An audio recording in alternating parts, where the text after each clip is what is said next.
Hi friends, Pandian ஸ்டோரில் என்ன நடக்குதுன்னு பார்க்கலாம் வாங்க. வீடியோவை ஸ்கிப் பண்ணாமல் பாருங்கள். சேனலை சப்ஸ்கிரைப் பண்ணிக்கோங்க, மறக்காமல் பெல் ஐகானையும் கிளிக் பண்ணிக்கோங்க. இப்போது நம்ம மயிலோட அப்பா முட்டையை போட்டு உடைச்சிடுறாங்க. சரவணனுக்கு பயங்கரமாக கோவம் வருது. இங்கே பாருங்கள், கடையில் வந்து நீங்கள் இன்ன வரைக்குமே ஒரு வேலையை கூட ஒழுங்காக செய்யலை. ஒரு கஸ்டமர் வந்திருக்காங்க, அவங்களுக்கு கூட ஒழுங்காக உங்களால் பொருளை எடுத்து கொடுக்க முடியலல்ல. முட்டையை உங்களுக்கு பேக் பண்ண தெரியல அப்படின்னா எதுக்காக பண்ணுறீங்க? ஏதோ பெரிய பல வருஷம் எக்ஸ்பீரியன்ஸ் மாதிரி குடுமயில் நான் பண்ணிக்கிறேன்னு சொல்லிட்டு முட்டை எல்லாத்தையுமே போட்டு உடைச்சிட்டிங்க. இங்கே பாருங்கள், நீங்கள் இந்த கடையில் வந்து வேலை செய்கிற விதமே எனக்கு சுத்தமாக பிடிக்கல. வேலை செய்ய தெரியல அப்படின்னா எதுக்காக இந்த கடைக்கு வரணும்? நீங்கள் இங்கே பாரு மயில், என் பொறுமையை நீங்கள் 2 பேரும் ரொம்ப சோதிக்கிறீங்க. ஒழுங்கு மரியாதையாக 2 பேரும் கடையை விட்டு கிளம்புறீங்களா, இல்லை நான் ஏதாவது அதுக்கப்புறம் பேசி விட்டுருவேன் அப்படின்னு சொல்லிட்டு பயங்கர கோவமாக சரவணன் வந்து பேசுகிறாங்க.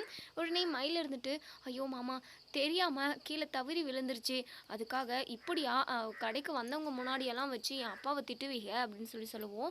வேறு என்ன பண்ண முடியும்? நீங்கள் ஒரு வேலையாவது ஒழுங்காக செய்கிறீங்களா?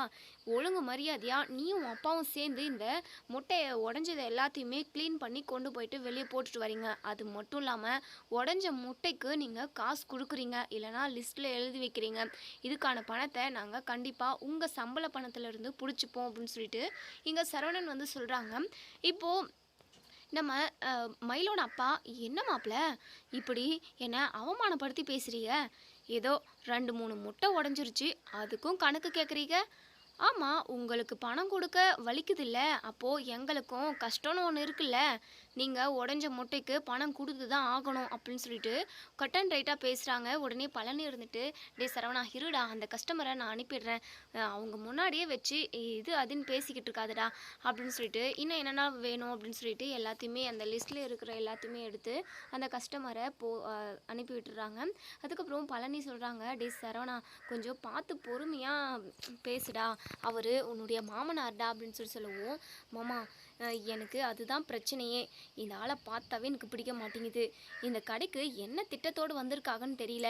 மயிலோட அப்பா தான் இங்கே இந்த கடைக்கு வந்திருக்காரு அப்படின்னா இவளும் வந்திருக்கா.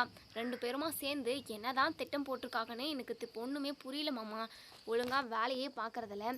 வீட்டுக்கு தேவையான எல்லா மளிகை சாமானையும் எடுத்துன்னு போகிறதுக்கு ரெடியாக இருக்கார், ஆனால் ஒரு வேலையை ஒழுங்காக பார்க்குறதுக்கு துப்பு இல்லை அப்படின்னு சொல்லிட்டு ரொம்பவே கோவமாக பேசவும் மயிலுக்கு அழுகழுகையாக வந்துடுது. இங்கே பாருங்க மாமா, இதுக்கப்புறம் ஏதாவது என் அப்பாவை அவமானப்படுத்தி பேசினீங்க அம்புடு தான், அதுக்கப்புறம் நான் என்ன பண்ணுவேன்னு எனக்கே தெரியாது அப்படின்னு சொல்லிட்டு அழுதுகிட்டே கோவமாக பேசுவோம். என்ன பண்ணுவ? அப்படி என்ன தான் உன்னால் பண்ண முடியும்? ஓ, இந்த கடையிலேருந்து என்னை வேலை விட்டு தூக்கிடுவே என்ன அப்படின்னு சொல்லி எங்கள் சரவணன் கேட்கவும், இங்கே பாருங்க மாமா, 3 முட்டை உடஞ்சிருச்சு, அதுக்காக நீங்கள் இம்புட்டு பேச தேவையில்லை அப்படின்னு சொல்கிறாங்க. 3 முட்டை, அதுக்கும் காசு கொடுக்கணும்ல, என்ன சும்மாவா கொடுக்குறாங்க? காசு கொடுத்தா தானே பொருள் வந்து டெலிவரி பண்ணிட்டு போகிறாங்க அப்படின்னு சொல்லிட்டு பயங்கர கோவமாக சரவணன் பேசவும், பழனி இருந்துட்டு, டே மாப்பிள்ள விட்டுடுறா, சும்மா அதை பற்றியே பேசி சண்டையை வளர்த்துக்கிட்டு இருக்காதீங்கடா அப்படின்னு சொல்லிட்டு ஒரு வழியாக நம்ம பழனி வந்து சண்டையை முடிச்சு வைக்கிறாங்க. இன்னொரு சைடு இங்கே சுகன்யா இங்கே பழனிக்கு கால் பண்ணுறாங்க, ஆனால் கால் அட்டன் பண்ணுறதில்ல. ஏன்னா டெலிவரி வந்து நிறைய பேக் பண்ணணும் டெலிவரி பண்ணுறதுக்காக, அதனால் பொருளெல்லாம் எடுத்து அடுக்கி வச்சுக்கிட்டு இருக்கவும் திரும்பவும் சுகன்யா வந்து கால் அடிச்சுக்கிட்டே இருக்காங்க. என்னவா இருக்கும்? ஏதாச்சும் அவசரமாக இருக்குமோ? அவளுக்கு என்ன அவசரம் இருக்க போகுது, நம்ம வேலையெல்லாம் முடிச்சுட்டு அதுக்கப்புறம் ஃபோன் பண்ணுவோம் அப்படின்னு சொல்லிட்டு பழனி அவங்க பாட்டுக்கு வேலை பார்த்துக்கிட்டே இருக்காங்க. திரும்ப ஃபோன் அடிச்சுக்கிட்டே இருக்குது. உடனே நம்ம சரவணனும், மாமா யாருன்னு பாருங்கள் மாமா, விடாமல் அடிச்சுக்கிட்டே இருக்காங்க, ஏதாவது முக்கியமான விஷயமா இருக்க போகுது அப்படின்னு சொல்லவும், மாப்பிள்ள உன் அத்தை தாண்டா, சும்மா பேசி கடலை போடுறதுக்காக ஃபோன் பண்ணிக்கிட்டு இருப்பா, அவளுக்கு என்ன அவசரம் இருக்க வேண்டியிருக்கு அப்படின்னு சொல்லுவோம். மாமா, ஏதாவது அவசரமாக கூட இருக்கலாம்ல, நீங்கள் கால் அட்டன் பண்ணி பேசுங்க மாமா அப்படின்னு சொல்கிறாங்க. அதுக்கப்புறம் நம்ம பழனியுமே கால் அட்டன் பண்ணி, என்ன சுகன்யா அப்படின்னு சொல்லி கேட்கவும், என்னங்க நீங்கள் இத்தனை டைம் ஃபோன் அடிக்கிறேன், ஆனால் நீங்கள் ஃபோனை எடுத்து பேச மாட்டீங்களா? அம்பட்டு பிஸியாக இருக்கீங்களா? அந்த கடையில் அடிமை வேலை பார்க்குறதுக்கு மட்டும் சுறுசுறுப்பாக வேலை செய்யுங்க, ஆனால் நான் ஒரு ஃபோன் பண்ணால் கூட எடுக்காதீங்க அப்படின்னு சொல்லிட்டு பயங்கரமாக கத்துறாங்க. சுகன்யா, இப்போது உனக்கு என்ன வேணும், எதுக்காக ஃபோன் பண்ணியிருக்க, அதை மட்டும் சொல்லு. எனக்கு கடையில் நிறைய வேலை இருக்குது, அம்புட்டு டெலிவரி பண்ணணும், அம்புட்டு வேலையையும் மொத்தமாக இன்றைக்கி ஒரே நாளில் முடிக்கணும். ஒரு 40-50 டெலிவரி ஆச்சு இருக்கும். எப்படியும் இன்றைக்கி நான் நைட்டு வீட்டுக்கு வரத்துமே லேட்டாக தான் வருவேன். சும்மா பேசி டைமை வேஸ்ட் பண்ணிக்கிட்டு இருக்காத, என்ன விஷயம்னு சொல்லு சுகன்யா அப்படின்னு சொல்லிட்டு பழனி கேட்கவும், ஏங்க நீங்கள் உடனே வீட்டுக்கு கிளம்பி வாங்க, எனக்கு நான் உங்ககிட்ட ஒரு முக்கியமான விஷயம் பேசணும் அப்படின்னு சொல்கிறாங்க. முக்கியமான விஷயமா இருந்தாலும் பரவாயில்ல, ஃபோன்லேயே சொல்லு, எனக்கு கடையில் நிறைய வேலை இருக்குன்னு சொன்னேன்ல, இங்கே பாருங்கள் எம்பிட்டு வேலைனாலும் இருக்கட்டும், அதெல்லாம் மூட்டை கட்டி வச்சுட்டு நீங்கள் நான் சொல்கிற பேச்சை கேட்டுக்கிட்டு வீட்டுக்கு வரைக அப்படின்னு சொல்லிட்டு சொல்கிறாங்க. அதெல்லாம் முடியாது சுகன்யா, ஃபோனை வை, எனக்கு நிறைய வேலை இருக்குது அப்படின்னு சொல்லிட்டு ஃபோனை கட் பண்ணிடுறாங்க. சுகன்யாவுக்கு பயங்கரமாக கோவம் வருது. இவங்க எப்போவுமே திருந்த மாட்டாங்க, எப்போவுமே அந்த மளிகை கடையில் பொட்டலாம் அடிக்கிறதுக்கு மட்டும்தான் இந்த ஆள் லாக்கி அப்படின்னு சொல்லிட்டு பயங்கர கோவப்படுறாங்க. எப்படியாவது நம்ம இவங்களை நம்ம வீட்டுக்கே கூட்டிகிட்டு போயிடணும். அங்கே போனோம் அப்படின்னா முத்துவேல் மாமாவும் சக்திவேல் மாமாவும் சேர்ந்து பெரிய ஒரு மளிகை கடையாக நமக்கு வச்சு கொடுப்பாங்க. அதை வச்சு நம்ம நிறைய பணம் சம்பாதிச்சு பின்னாடி எதிர்காலத்துக்கு நம்ம சேர்த்து வைக்கணும். இந்த ஆளவே நம்பிக்கிட்டு இருக்கக்கூடாது. ஒத்த ரூபா வீட்டுக்கு எட்டுன்னு வந்து பொண்டாட்டின்னு சொல்லிட்டு நம்ம கையில் கொடுக்கறது கிடையாது, ஒரு முழம் பூ வாங்கி கொடுக்கறது கிடையாது. இந்த ஆளை இப்படியே விடக்கூடாது. நம்ம பாண்டி அண்ணன் வரட்டும், அண்ணங்கிட்டே நம்ம நேரடியாக பேசிடுவோம் அப்படின்னு சொல்லிட்டு சுகன்யா வந்து நினச்சிக்கிட்டு இருக்காங்க. இன்னொரு சைடு நம்ம செந்தில் மீனா எல்லாமே ஆஃபீஸ் முடிஞ்சு வீட்டுக்கு வந்ததுமே எங்கள் செந்தில் வந்து சொல்கிறாங்க, இன்றைக்கி நம்ம அதாவது நாளைக்கு பால் காய்ச்ச போகணும், சீக்கிரமாக கிளம்பு, என்னென்ன வேணுமோ உனக்கு எல்லாமே எடுத்து வச்சுக்கோ அப்படின்னு சொல்கிறாங்க. மீனா எதுவுமே பேசாமல் சைலண்ட்டாகவே இருக்காங்க. ஏங்க தப்பாக நினச்சிக்காதீங்க, நான் இன்னும் ஒரு டைம் மட்டும் உங்ககிட்ட ஒரு விஷயம் கேட்கணும் அப்படின்னு சொல்லுவோம். சொல்லு மீனா அப்படின்னு சொல்லி கேட்கவும், அது வந்துங்க நம்ம தனி கொடுத்தனும் போயே ஆகணுமாங்க, வேண்டாங்க, எல்லாரையும் விட்டுட்டு போகிறதுக்கு எனக்கு ரொம்ப மனசுக்கு கஷ்டமாக இருக்குங்க அப்படின்னு சொல்லுவோம். மீனா உனக்கு எத்தனை டைம் தான் சொல்கிறது மீனா, நீ கிளம்பு மீனா, எதுவும் என்கிட்ட பேசாத, அப்படி தான் சொல்லிட்டேன் பார்த்துக்கோ அப்படின்னு சொல்லிட்டு செந்தில் வந்து கிளம்பி போயிடுறாங்க. மறுநாள் காலையிலேயே இங்கே நம்ம செந்தில் வந்து வீட்டில் உள்ளவங்க எல்லாருக்கிட்டேயுமே எல்லாருமே நீங்கள் பால் காய்ச்சறதுக்கு வந்துடணும் அப்படின்னு சொல்லிட்டு போயிடுறாங்க. அதுக்கான வேலை எல்லாமே இங்கே செஞ்சுக்கிட்டு இருக்காங்க. இப்போது நம்ம கோமதியுமே ரொம்பவே மனசு கஷ்டத்தில் இருக்காங்க. இதெல்லாம் நடக்கக்கூடாதுன்னு நினச்சோமோ அது எல்லாமே நடந்துக்கிட்டு இருக்கு. வேறு என்ன பண்ண முடியும் அப்படின்ற மாதிரி யோசிச்சுட்டு இருக்காங்க. உடனே மீனாவுமே, அத்தை நீங்களும் வரணும் அத்தை, உங்கள் பையன் தெரிஞ்சோ தெரியாமலோ இப்படி ஒரு விஷயத்த பண்ணிக்கிட்டு இருக்காரு, இதுவும் ஒரு வகையான நல்ல விஷயந்தான். அதாவது உங்களை விட்டுட்டு போகிறதுமே எனக்கு துளி கூட விருப்பம் இல்லை, ஆனாலும் அவர் தனியாகவும் என்னால் விட முடியாது, என்னதான் நடக்குதுன்னு சொல்லிட்டு பார்ப்போம், நீங்கள் எல்லாருமே வந்து அவரை ஆசிர்வதிக்கணும் அத்தை, ப்ளீஸ் அத்தை, நான் முன்னாடி கிளம்புறாங்க, நிறைய வேலை இருக்குது அப்படின்னு சொல்லிட்டு மீனாவுமே சொல்லிடுறாங்க. அதே சமயம் பாண்டியன் வந்து வெளியே போயிட்டுருக்காங்க. பாண்டியனை வெளியிலே பார்த்து, மாமா நீங்கள் பால் காய்ச்சற ஃபங்க்ஷனுக்கு வரணும் மாமா அப்படின்னு சொல்லவும், எதுக்குப்பா மீனா நான்லாம், எனக்கு அங்கே வர்றதுக்கு விருப்பம் இல்லைப்பா அப்படின்னு சொல்லவும், இல்லை மாமா நீங்கள் அப்படி சொல்லவே கூடாது, உங்கள் பையனுக்காக இல்லைனாலுமே எனக்காக நீங்கள் வந்தே ஆகணும், நீங்கள் தான் சொல்லியிருக்கீங்களே ஏதாவது ஒன்றுனா என்னை கூப்பிடு, நான் கண்டிப்பாக வருவேன்னு சொல்லிட்டு, அதாவது ஏதாவது எனக்கு பிரச்சனை வந்தால் தான் நீங்கள் வரணும் அப்படிங்கிறதெல்லாம் இல்லை மாமா, நான் நல்லா இருக்கணும் அப்படின்றதுக்காக கூட நீங்கள் வரலாம் அப்படின்னு சொல்கிறாங்க. நிறைய டைம் சொல்கிறாங்க, ரெக்வஸ்ட்டாக கேட்குறாங்க. அதனால் பாண்டியன் இருந்துட்டு உனக்காக வரமா அப்படின்னு சொல்கிறாங்க. சரிங்க மாமா, ரொம்ப சந்தோஷமாக இருக்குது, சரி நான் போயிட்டு வேலையை பார்க்குறேன் அப்படின்னு சொல்லிட்டு இங்கே மீனாவுமே கிளம்பி போயிடுறாங்க. இப்போது கோமதியுமே சரி வாழ வேண்டிய பிள்ளைங்க, அவங்கள வாழ்த்தணும்ல அப்படின்றதுக்காக எல்லாருமே ரெடியாக கிளம்பி பால் காய்ச்சற ஃபங்க்ஷனுக்குமே வராங்க. அதுக்கப்புறம் இங்கே செந்திலும் மீனாவோ என்ன மாமா வரவே இல்லையே அப்படின்னு சொல்லிட்டு, உடனே செந்தில் வந்து கண்டிப்பாக அப்போல்லாம் வரவே மாட்டாங்க, ஏன்னா நான் நல்லா இருக்கிறதே அவருக்கு சுத்தமாக பிடிக்காது அப்படின்னு சொல்லி மீனா கிட்ட சொல்லவும், மீனா இருந்துட்டு நீங்கள் அப்படி சொல்லாதீங்க, நம்ம சந்தோஷமாக இருக்கணும் நல்லா இருக்கணுன்றது மட்டும்தான் அவங்களோட எண்ணமே தவிர நீங்கள் நல்லா இருக்கக்கூடாதுன்னு அவர் என்றைக்குமே நினச்சது கிடையாது, குடும்பம் தான் வாழ்க்கைன்னு சொல்லிட்டு குடும்பத்துக்காக அவர் இன்னை வரைக்குமே உழைச்சிக்கிட்டு இருக்காரு, அவரை ஏதாவது குறை சொன்னீங்க அப்படிதான் அப்படின்னு சொல்லிட்டு மீனா வந்து செந்தில சொல்லவும், இப்படி பேசிக்கிட்டே இருக்கிற நேரத்தில் நம்ம கோமதி இருந்துட்டு அவங்க வரமாட்டாங்க போல், டைம் ஆயிடுச்சு, நம்ம பால் காய்ச்சிடலாம் அப்படின்னு சொல்லிட்டு போகவும், உடனே கரெக்டான டைமில் நம்ம பாண்டியன் வந்து நிற்கிறாங்க. உடனே மீனா இருந்துட்டு அத்தை மாமா வந்துட்டாங்க அப்படின்னு சொல்கிறாங்க. இது அதாவது அவங்க வந்ததுனால வீட்டில் உள்ள எல்லாருமே ரொம்பவே சந்தோஷப்படுறாங்க. அதுக்கப்புறம் பால் காய்ச்சற ஃபங்க்ஷனுமே ரொம்பவே நல்லபடியாக முடியுது. எல்லாருமே கிளம்பி வந்துடுறாங்க. இங்கே மீனாவுக்குமே ரொம்பவே வருத்தமாக இருக்குது. செந்தில் இருந்துட்டு தனியாக ரூமுக்கு போயிட்டு பயங்கரமாக ஃபீல் பண்ணி அழுகுறாங்க. உடனே மீனா பார்த்துட்டு, என்னங்க நீங்கள் தனி கொடுத்தனம் வரணும், தனியாக இருந்தால் தான் சுதந்திரமாக இருக்க முடியும், நினச்ச மாதிரி முடிவெடுக்க முடியும், இப்படி இருக்க முடியும், அப்படி இருக்க முடியும்னு சொல்லிட்டு என்னென்னமோ வசனமெல்லாம் பேசுனீங்க. இப்போது உங்கள் அம்மா, உங்கள் அப்பா, உங்கள் அண்ணன் தம்பிங்கன்னு சொல்லிட்டு எல்லாரும் உங்களை விட்டுட்டு போகிறதுனால உங்களுக்கு எவ்வளோ வருத்தமாக இருக்குது. எதுக்காகங்க இப்படி நம்ம பிரிஞ்சு வந்து கஷ்டப்பட்டுக்கிட்டு இருக்கணும். நம்ம இப்போ கூட நினச்சா நம்ம வீட்டுக்கே போயிடலாமாங்க அப்படின்னு சொல்லவும், இல்லை மீனா, நான் இந்த கோட்டர்ஸுக்கு வந்ததுக்கு நிறைய நிறைய காரணம் இருக்குது. நான் சுதந்திரமாக இருக்கணும், அதே சமயம் நான் நினச்ச மாதிரி எல்லாமே முடிவெடுக்கணும் அப்படின்றதெல்லாம் தனிப்பட்ட முறையில் இருக்குது. ஆனால் முக்கியமான காரணம் அப்பாவுக்காகவும் அம்மாவுக்காகவும் தான் அப்படின்னு சொல்கிறாங்க. இதை கேட்டதுமே நம்ம மீனா பயங்கரமாக ஷாக் ஆகுறாங்க. என்னங்க சொல்கிறீங்க அப்படின்னு சொல்லி கேட்கவும், ஆமாம் மீனா, நம்ம எல்லாருமே ரூமில் சந்தோஷமாக தானே தூங்குகிறோம்.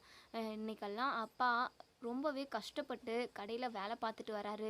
கொஞ்ச நேரம் வீட்டில் வந்து தூங்குறதுக்கு கூட அவருக்கு நிம்மதியாக ஒரு ரூம் இல்லை, பெட் இல்லை, ஒரு ஃபேன் இல்லை, ஹாலில் கொசுக்கடியில் ரொம்பவே கஷ்டப்பட்டு தூங்கிக்கிட்டு இருக்காரு.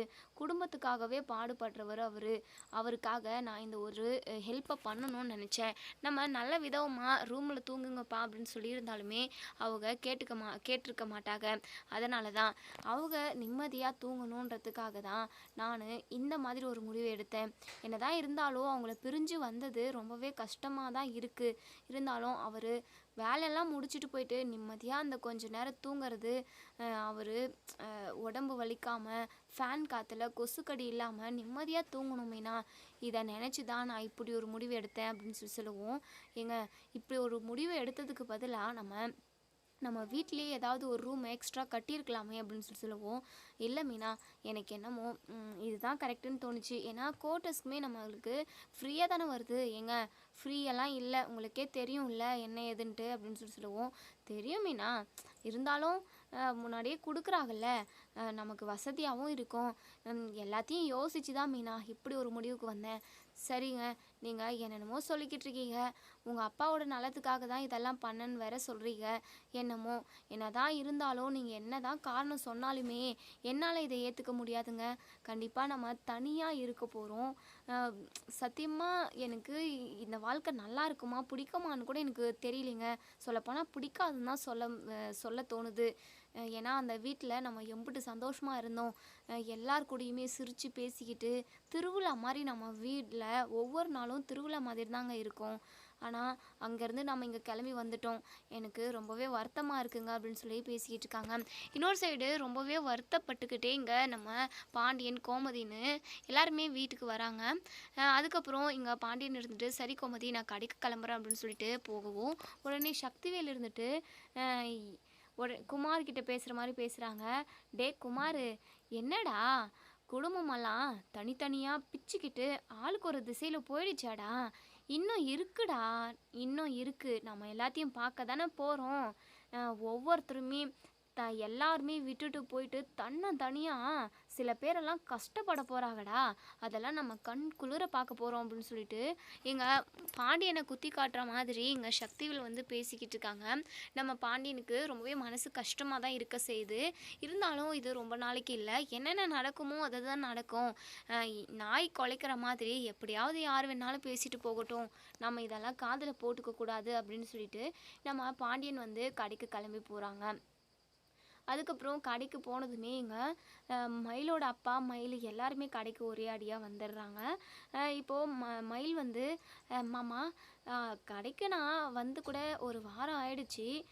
அதுக்கு அதாவது இந்த மாதத்துக்கு எவ்வளோ வந்திருக்கு லாபம், எவ்வளோ முதல் ஆயிருக்கு, அதெல்லாம் நம்ம கணக்கு வழக்கு பார்த்துடலாமா மாமா அப்படின்னு சொல்லி கேட்கவும், சரிப்பா மயில், நானே சொல்லலான்னு தான் இருந்தேன்.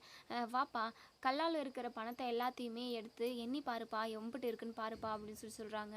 இப்போது மயிலுமே எல்லா பணத்தையுமே எடுத்து எல்லாமே அடுக்க வச்சுக்கிட்டு இருக்காங்க. அதுக்கப்புறம் என்னவோ செய்கிறாங்க.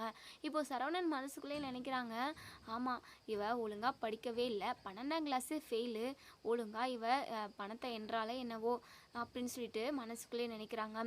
இப்போது மயில் வந்து பணத்தை எல்லாத்தையுமே அடுக்கி என்னையும் சொல்லிடுறாங்க. எம்பிட்டு இருக்கு மயில் அப்படின்னு சொல்லி பாண்டியன் கேட்கவும், மாமா இதில் 95,000 இருக்கு மாமா.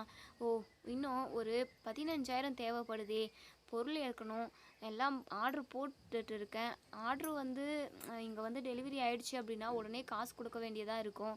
நான் வீட்டுக்கு போயிட்டு மிச்ச பணத்தை எடுத்துகிட்டு வந்துடுறேன். சரி, நான் ஒரு டைம் எண்ணிக்கிறேன் கொடுப்பா அப்படின்னு சொல்லிட்டு திரும்பவும் எண்ணுறாங்க. அதில் 1,00,000 ரூபாய் இருக்குது.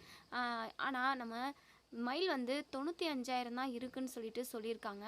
உடனே நம்ம பாண்டியன் இருந்துட்டு, என்னப்பா மயில், என்னப்பா நீ பணத்தை எண்ற, இந்த லட்சணத்தில் தான் பணத்தை எண்றதா? பண விஷயத்தில் ரொம்ப கரெக்டாக இருக்கணும்ப்பா. 1 ரூபாவா 2 ரூபாவா 5,000மோ கம்மியாக சொல்லியிருக்க. இந்த இது 1,00,000 ரூபாய் இருக்குது, ஆனால் நீ 95,000 தான் சொல்கிற. என்னப்பா எம்ஏ முடிச்சிருக்க, இதை கூட உன்னால் சரி என்ன முடியலையாப்பா அப்படின்னு சொல்லவும், உடனே இங்கே நம்ம இது சரவணன் மனசுக்குள்ளேயே நினைக்கிறாங்க, இவ எங்கப்பா படித்தா, அதான் நான் அப்போவே நினச்சேன், இவ ஒழுங்காக கணக்கு வழக்கெல்லாம் பார்க்க மாட்டான்னு சொல்லிட்டு அப்படின்னு சொல்லி மனசுக்குள்ளேயே நினைக்கிறாங்க. உடனே இங்கே பாண்டியன் இருந்துட்டு, இங்கே பார்ப்பா மயில், வேறு ஏதாவது நீ கடையில் இருந்தால் நல்லா ஏதாவது ஒரு வேலையை செய்யப்பா, கணக்கு வழக்கெல்லாம் இனி நானே பார்த்துக்கிறேன் அப்படின்னு சொல்லுவோம். ஐயோ மாமா, ஏதோ தெரியாமல் இப்படி கணக்கு தப்பாக போயிடுச்சு, அடுத்த டைம் நான் கரெக்டாக கணக்கு பார்க்குவோம் மாமா அப்படின்னு சொல்லுவோம். இல்லைப்பா மயில், நான் பார்த்துக்கிறேன்ப்பா அப்படின்னு சொல்லிட்டு பாண்டியன் வந்து எங்கள் மயிலை வந்து அசிங்கப்படுத்திட்டு போயிடுறாங்க. இப்போது சரவணன் இருந்துட்டு, என்ன மேடம் கணக்கு வழக்கு பார்க்குறேன்னு சொல்லிட்டு கணக்கு வழக்கில் இறங்கினீங்க, ரொம்பவே கரெக்டாக கச்சிதமாக கணக்கு வழக்கு பார்த்தீங்க போல் அப்படின்னு சொல்லுவோம். என்னங்க நீங்கள் இப்போது என்ன கலாய்க்கிறீங்களா அப்படின்னு சொல்லுவோம். கலாய்க்கலை, நான் உண்மையாக தான் சொல்கிறேன் அப்படின்னு சொல்லிட்டு சொல்கிறாங்க. மயிலுக்கு ரொம்பவே அவமானமாக போகுது. உடனே எங்கள் மயிலோட அப்பா இருந்துட்டு, என்ன மாப்பிள்ள, ஏதோ மனுஷனா சில பல தப்புகள் செய்ய தான் செய்வாங்க, அதெல்லாம் தெரியாமல் நடக்கிற விஷயம். அது மட்டும் இல்லாமல் என் மக கணக்கில் ஃபஸ்ட்டு கிளாஸு அப்படின்னு சொல்கிறாங்க. ஆமாம் ஆமாம், அது என்ன கிளாஸுன்னு எனக்கு தெரியும்ல, உங்களோட வண்டவாளத்தை தண்டவாளமாக்காமல் விட மாட்டேன். இந்த விஷயத்த நான் என் அப்பா கிட்ட கூடிய சீக்கிரமே சொல்ல தான் போகிறேன். உங்களையும் உங்கள் பொண்ணையும் அதாவது இந்த கடையிலேருந்து மட்டும் இல்லை, எங்கள் வீட்டிலேருந்தே துரத்த போகிறேன் உங்கள் பொண்ணை அப்படின்னு சொல்கிறாங்க. என்னம்மா மயில், மாப்பிள்ளை இப்படியெல்லாம் பேசிக்கிட்டு இருக்காங்க அப்படின்னு சொல்லுவோம். விடுங்கப்பா, அவங்க அப்படி தான் அப்படின்னு சொல்லிட்டு சாதாரணமாக கம்முன்னு சைலண்ட் ஆகிடுறாங்க. அதுக்கப்புறம் எங்கள் பாண்டியன் இன்னும் 10,000 கோமதிக்கிட்ட இருந்து வாங்கிட்டு வரலாம், கடையில் நிறைய பொருள் வந்து ஆர்டர் பண்ணியிருக்கோம், அந்த பொருளெல்லாம் வாங்கணுன்றதுக்காக 10,000 வாங்கிட்டு வரணுன்றதுக்காக அதாவது கடையிலேருந்து வீட்டுக்கு கோமதிக்கிட்ட போகிறாங்க. கோமதின்னு சொல்லி கூப்பிட்டுக்கிட்டே இருக்கவும், என்னங்க அப்படின்னு சொல்லி கேட்கவும், ஒரு 10,000 கொண்டு வா கோமதி அப்படின்னு சொல்கிறாங்க. இப்போது அந்த பணத்தையுமே எடுத்துகிட்டு வந்து கொடுத்துக்கிட்டு இருக்காங்க. சுகன்யா வந்து நிற்கிறாங்க. அண்ணே, எதுக்காகண்ணே இந்த பணம் அப்படின்னு சொல்லுவோம். இல்லைம்மா, கடையில் கொஞ்சம் பொருள் இல்லை, அதெல்லாம் வாங்கணும் அப்படின்றதுக்காக தான் அப்படின்னு சொல்லுவோம். அண்ணே, உங்ககிட்ட நான் ஒரு முக்கியமான விஷயம் பேசணுண்ணே அப்படின்னு சொல்லுவோம். என்னப்பா, எதுவாக இருந்தாலும் சொல்லுப்பா அப்படின்னு சொல்லி கேட்குறாங்க. அது ஒன்றும் இல்லைண்ணே, சரவணனும் கடையை பார்த்துக்கிறான், அது மட்டும் இல்லாமல் கதிர் தம்பிக்கு ட்ராவல்ஸ் ஆரம்பித்து கொடுத்துருக்கீங்க, செந்துலுமே கவர்மெண்ட் வேலை கிடச்சி தனி கொடுத்தனுமே போயிட்டாங்க. ஆனால் என் புருஷன் மட்டும்தான் ஒரு அடிமை மாதிரி, எடுபுடி மாதிரி ஒரு வேலையை செஞ்சுக்கிட்டு இருக்காங்க. என் புருஷனுக்கும் ஏதாவது ஒரு நல்ல பிஸ்னஸ் ஸ்டார்ட் பண்ணணும்ல, அதுக்காக நான் உங்ககிட்ட ஒரு முக்கியமான விஷயம் சொல்லணும். என் புருஷனை என் கூடவே எங்கள் வீட்டுக்கு அனுப்பி வச்சுருக்கேன். சக்திவேல் மாமாவும் முத்துவேல் மாமாவும் எங்களுக்கு ஒரு பிஸ்னஸ் ஸ்டார்ட் பண்ணி தரதா சொல்லியிருக்காங்க.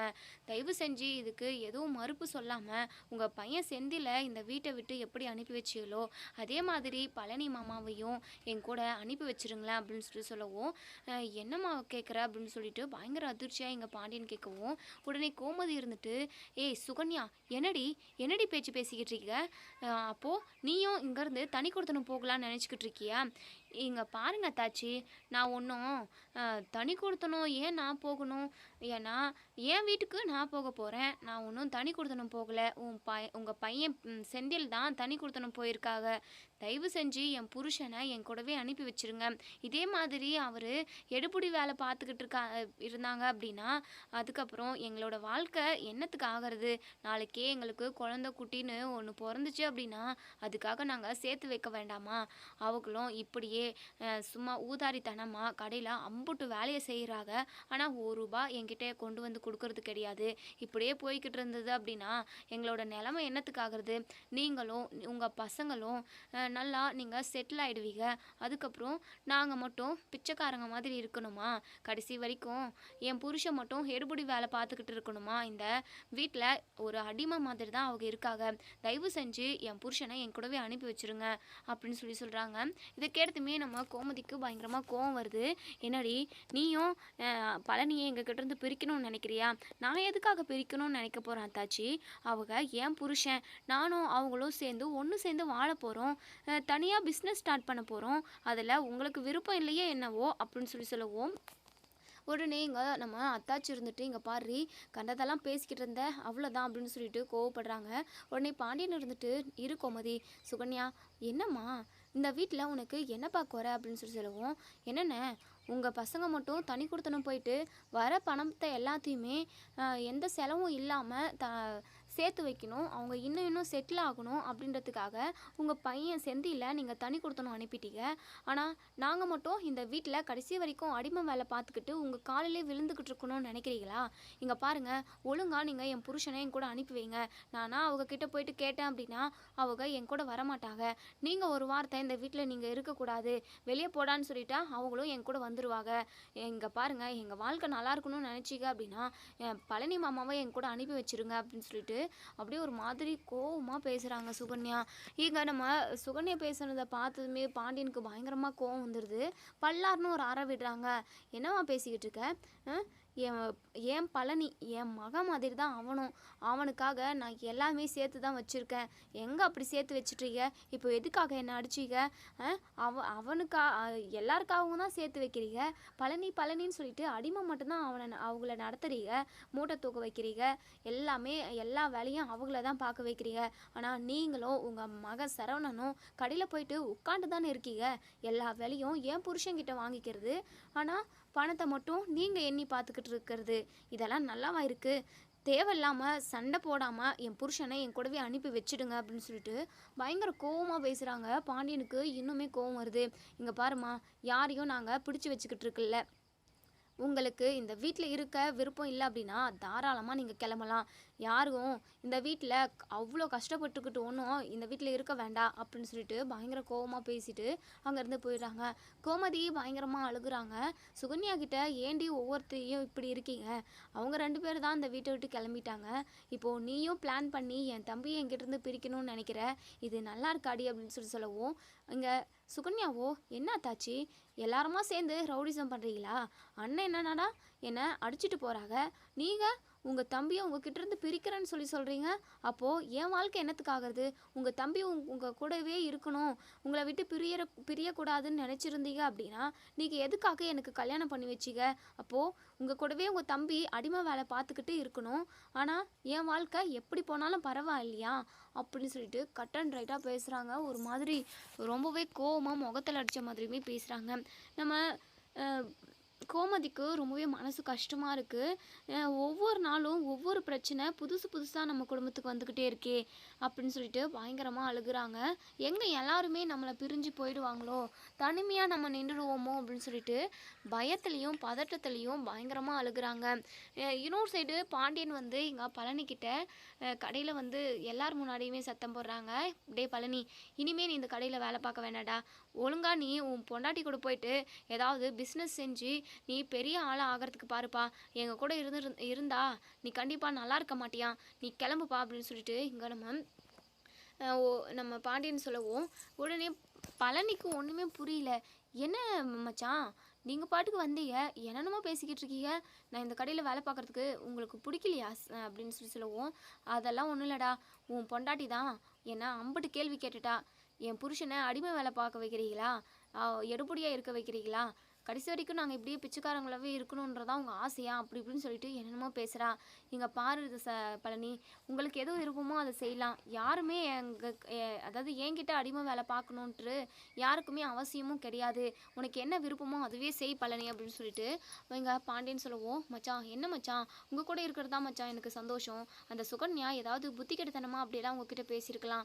ஆனால் உங்களை விட்டுட்டு போனேன் அப்படின்னா கண்டிப்பாக எனக்கு ஒரு சாப்பாடு கூட இறங்காது மச்சான். தயவு செஞ்சு என்னை உங்ககிட்ட இருந்து எங்கேயும் அனுப்பிடாதீங்க மச்சான். உங்கள் கூட இருக்கிறது தான் மச்சான் எனக்கு சந்தோஷம் அப்படின்னு சொல்லிட்டு பழனி அழுதுகிட்டே சொல்கிறாங்க.